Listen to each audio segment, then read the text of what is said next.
ভরসা রাখলে পথ সহজ হয়ে যায় মা। জি, আজ আমি সেটা অনুভব করছি। পথটা একটু অপরিচিত লাগছে,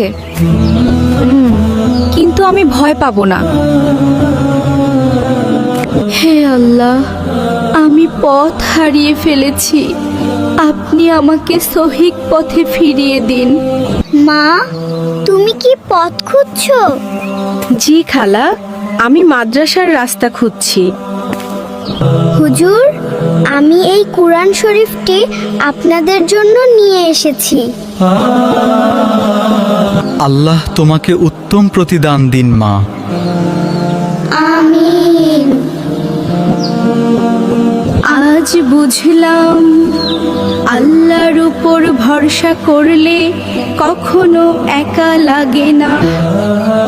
আলহামদুলিল্লাহ, নিরাপদে ঘরে ফিরতে পারলাম। হে আল্লাহ, আজ আমি বুঝেছি আপনি কখনো কাউকে একা ছেড়ে দেন না।